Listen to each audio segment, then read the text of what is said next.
Greetings everyone, welcome aboard. My name is Joseph James. Welcome to our live trading recap. It's May 10th, 2011. Another great day in the room. Second day this week. Had a huge day yesterday. Now this morning, didn't have to quite wait as long as we did yesterday. We had to wait a good 3 hours yesterday morning for the first trade of the day. This morning though, it was a measly 45 minutes. So we got a lot of action right away this morning. But let's take a look at it. How'd they go? Great day, but another sloppy open. 8 o'clock was quiet still. We had 8:30 news. 8:30 news comes out. Import-export prices were higher than expected. Didn't really do much. Dollar was dropping off that inflation news this morning. Import-export prices we talked about this morning in the room. Dollar began dropping, but still very slow here at 8 o'clock this morning. 8 o'clock, 8:30. By 9 o'clock here, we then started to get some movement this morning. Now we identified two major things on crude today. We looked at gold, but gold was pretty slow all morning, so we focused on crude. This method will work on any market you throw at it. I always focus on what's moving the most, right? So I'll trade crude, gold, euro, Russell, S&P, whatever's moving the most, I can trade. Today had crude moving pretty well for us. So slow down gold. I can trade gold, but I'd rather trade whatever's easiest, which is the crude this morning. We identified two things on crude today. Now, if you missed the morning prep, you really missed a lot this morning. The morning prep, we covered exactly what we used today to make all this profit. So 9 o'clock this morning, we find a wedge and a price channel. We find two price patterns on crude. The wedge was the most important first, and then we had a bullish price channel that we used. Now at 9 o'clock on crude, we found ourselves at the highs of the wedge. And we sold 3 times selling the highs of the wedge. 13 range wave, 21 range wave, and a 34 range wave. Now this was actually a great example today at 9 o'clock of how you can take a wave pattern, you can sell a retracement at a 10% retracement, at a 30% retracement, or even at a 60% retracement. I'm going to show you guys that here this morning at 9 o'clock. Those were 3 wave patterns, 3 winners, and it was a great example of how we can use different time frames to watch for the best retracements. I'm going to show you guys more about that. That's a really good example this morning of how we can use multiple time frames for wave patterns at 9 o'clock this morning. So at 9 o'clock, we're at the highs of the wedge, we sell off the highs. By 9:30, we're sitting on hands. We had already made about 50, 60 ticks at that point in the morning, and we said, all right, guys and gals, let's refocus our attention on what's the most important things today. 9:30, we're waiting for the U.S. market open. What do we see? We grab the dollar. The dollar is always something we're watching, and we noticed we had a bear channel on the dollar. So lower lows and lower highs on the dollar, a bear channel on the dollar.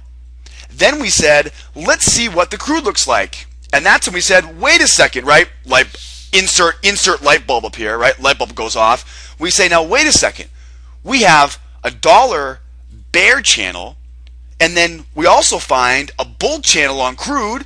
This is perfect, right? Negative correlation, dollar falls, crude should rise. Therefore, if we keep seeing lower lows in the dollar and we keep seeing higher highs on crude, shouldn't we just buy pullbacks as we keep going? Absolutely.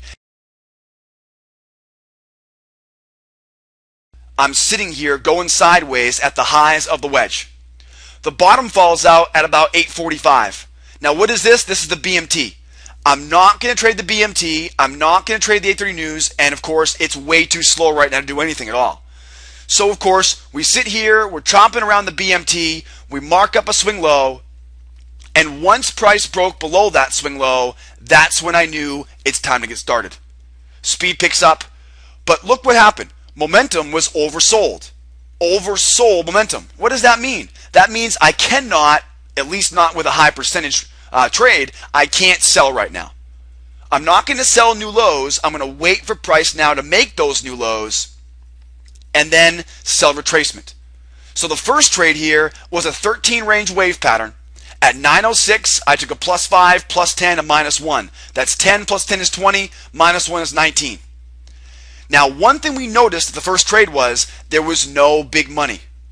Now, at that time, the first trade, that didn't make much difference for me. Okay? Didn't see a lot of big money. And I said, all right, well, we're going to keep going here. Price bounces me out, and price now rises back up. So I take the first wave, it's a +5, +10 scratch. Then we rise back up. This is now going to be a 21 range wave. A 21 range wave, I then sell that retracement. 916, now a 21 range wave. 101.46 this time, right? A little bit higher than the 34 inch before. We get my plus 5, plus 10, and then bounce that again. 20 ticks. We also notice no big money. We're not seeing that big money sellers pushing that price down.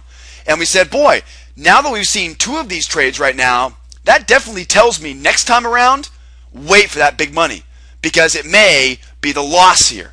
So now I've got 1 wave pattern short, plus 5, plus 10 scratch, new highs.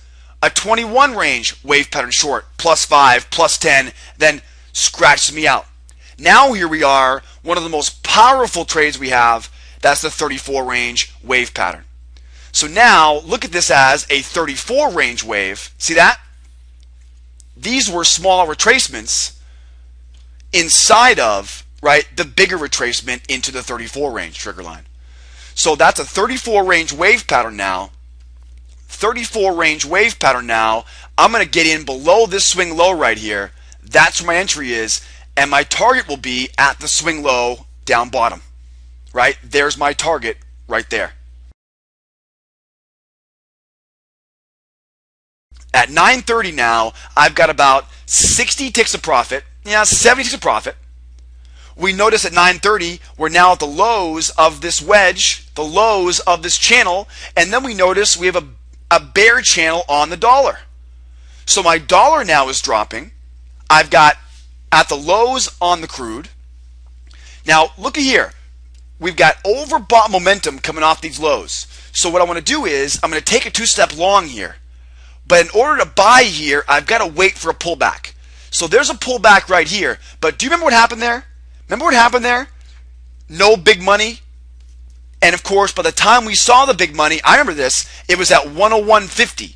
And so by the time I saw big money, here I am now at the BMT again. Ugh, right? Horrible timing. That's what you call a high percentage pattern at a low percentage location.